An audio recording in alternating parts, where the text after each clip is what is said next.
Welcome to the Outsider Perspective.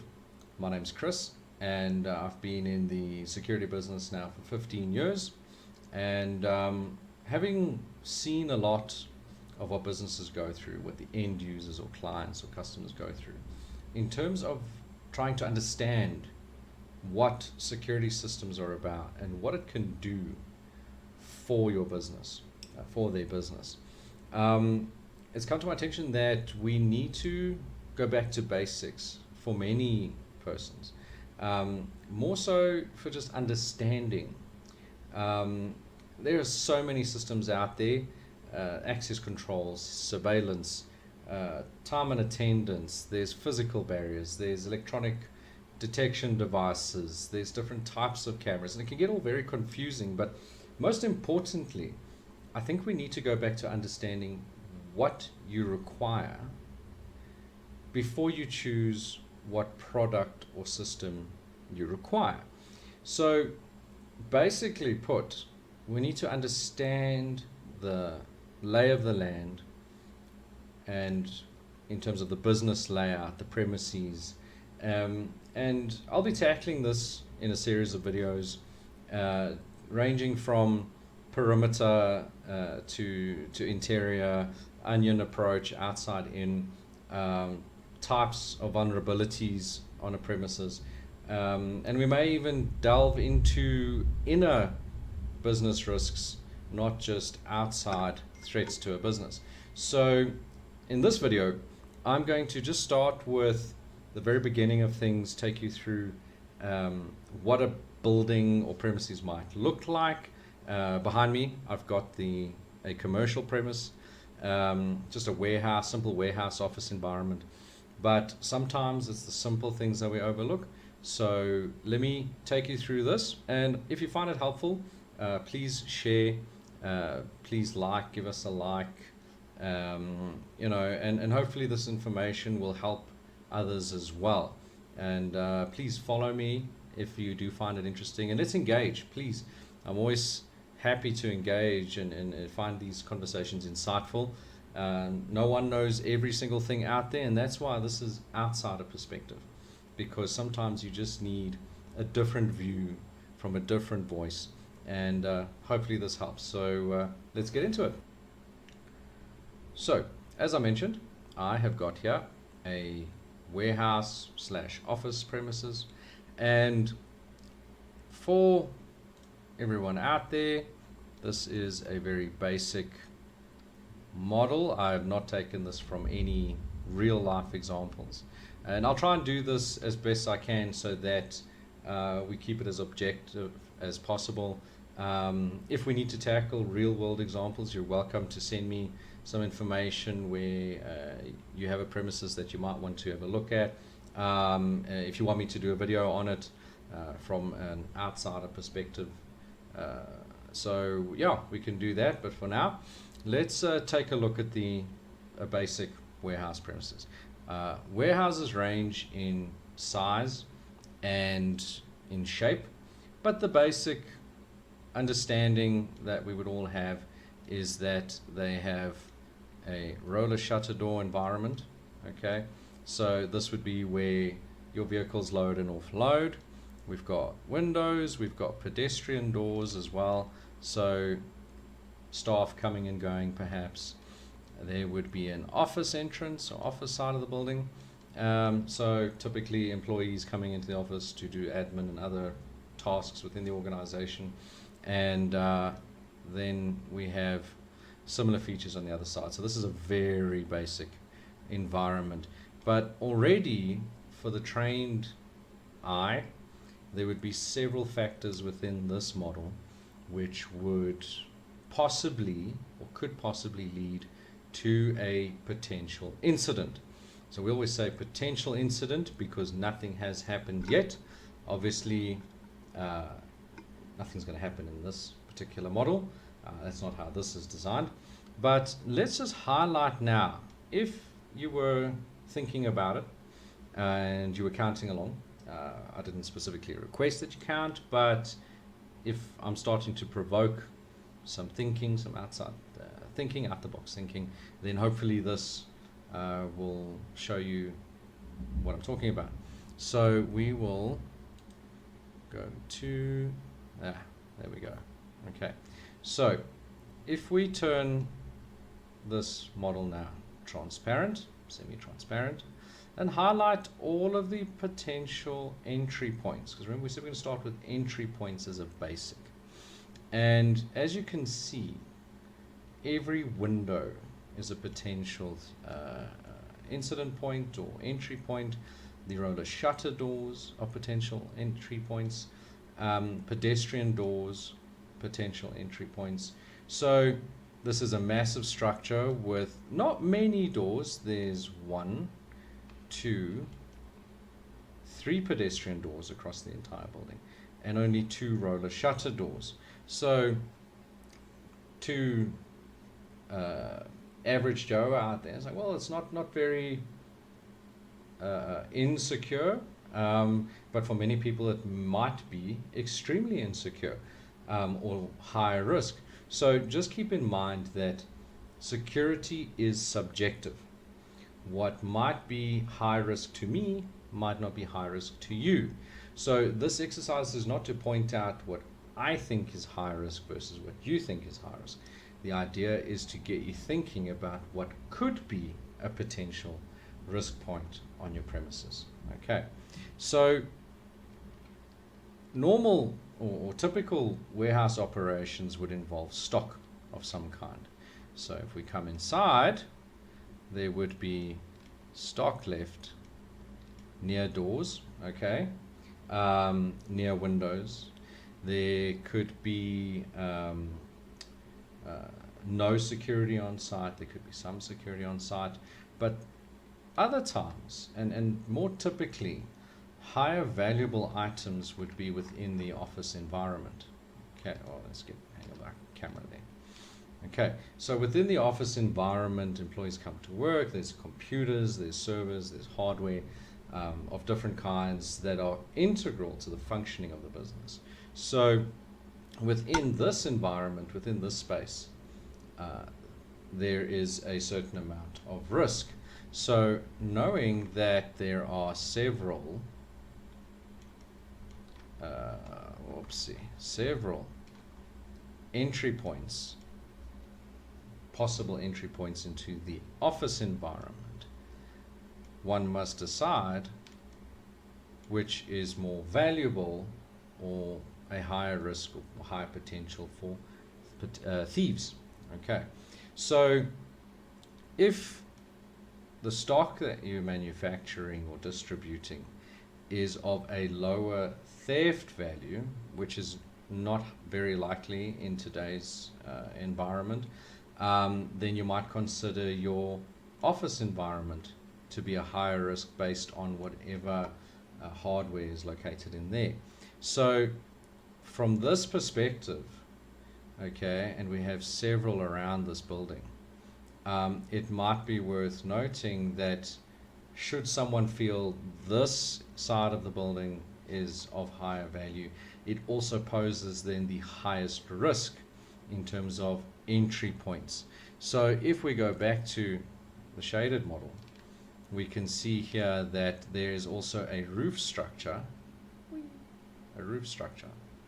okay, which can be climbed on to gain entry to the windows above. Whereas the rest of the warehouse is fairly accessible then from ground level, maybe with a ladder, maybe climbing onto some stock that's left lying around or use of a vehicle, whereas the office environment has ground level windows, maybe they're sliding doors, there's easy access onto the first floor environment there. In this instance there's no floor up there, but it still provides a means of access or entry. There is, however, only one pedestrian door. So this could be a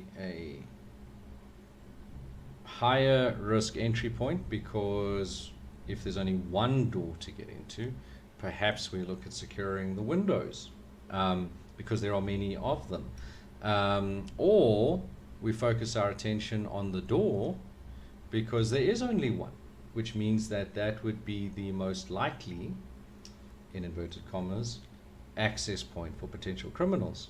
So this is just a very, very simple exercise.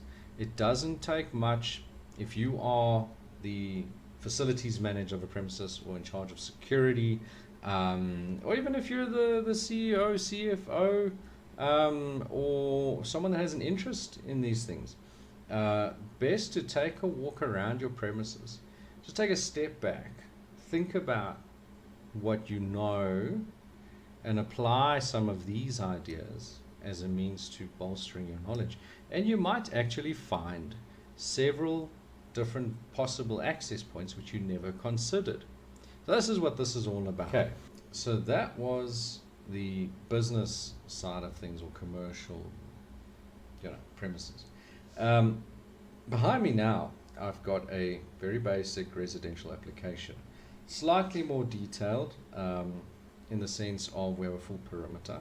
Okay, business premises might be far bigger to explore, and we'll definitely get into that in another video.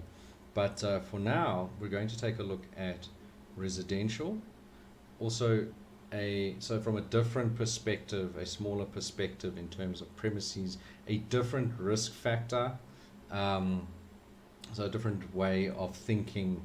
So if you take the commercial side of things and the residential side of things and sort of see the different viewpoints, you could marry them up just in terms of thought process.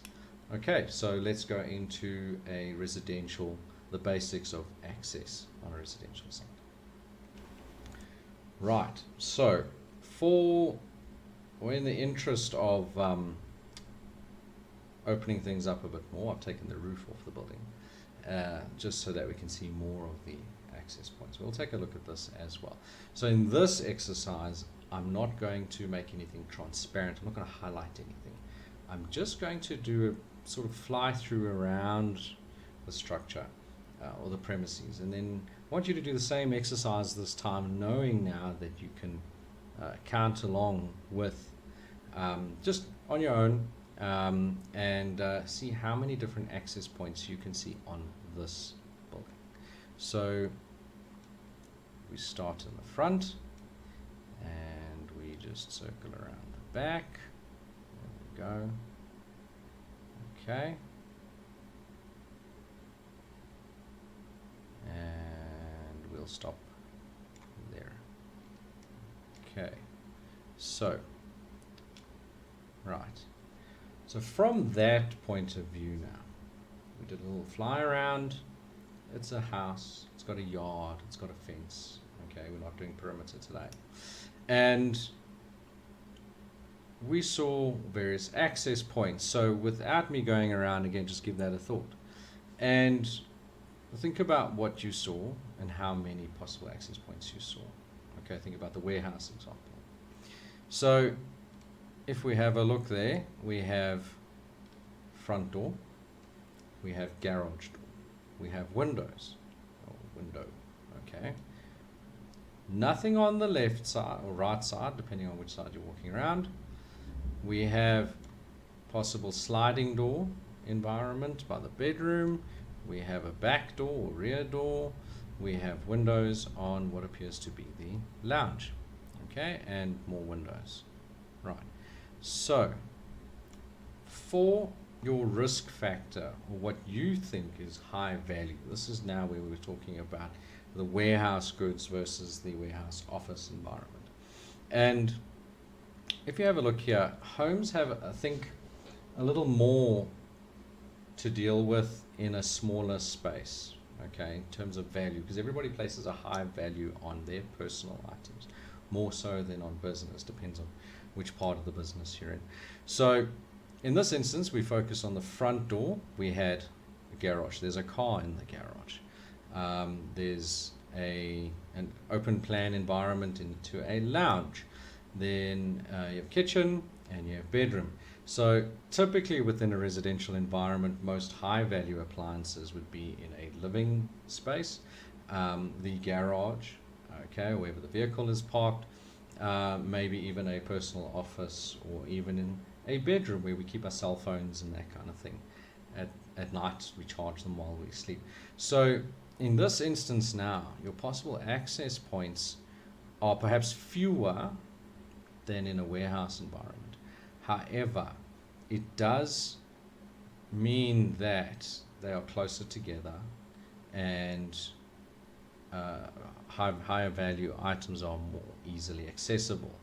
So if you go through the back, you get to the lounge and TV set. If you go through the front door, you have quick access into there as well. The risk of an intruder getting caught is a lot higher, or noticed rather. I don't know about the capture rate, but in this particular instance, the homeowner would certainly be aware, if they're awake at the time, that someone is inside the house. However, if we go from the garage side, there is a series of doorways that lead from possibly from a laundry to another room, to maybe a small office, to the bathroom, and then into the bedroom. You have a direct line of interconnecting rooms which circumvent the lounge and the main living areas. So very different environment, very different set of access points, different quantities, different values. And that's basically a decent starting point, if you will, to having a look at different environments, residential and commercial, and just to provoke a thought process around where are my potential risks, where are the business's potential risks. And from there you can then make a guess, or a calculated guess rather, in terms of what you possibly need going forward. So that was basically it for this video. I hope this provoked some different way of thinking, and got the wheels turning. The next video will delve deeper, and we'll possibly look into perimeter, because we're looking at intrusion now, or possible entry points, perimeter being your first line of defense. And in this particular video we actually have an example of a perimeter environment. Okay, so if you enjoyed this, if this was in any way helpful, please don't forget to like and share, and follow me, and we'll see you next time. Thanks for coming.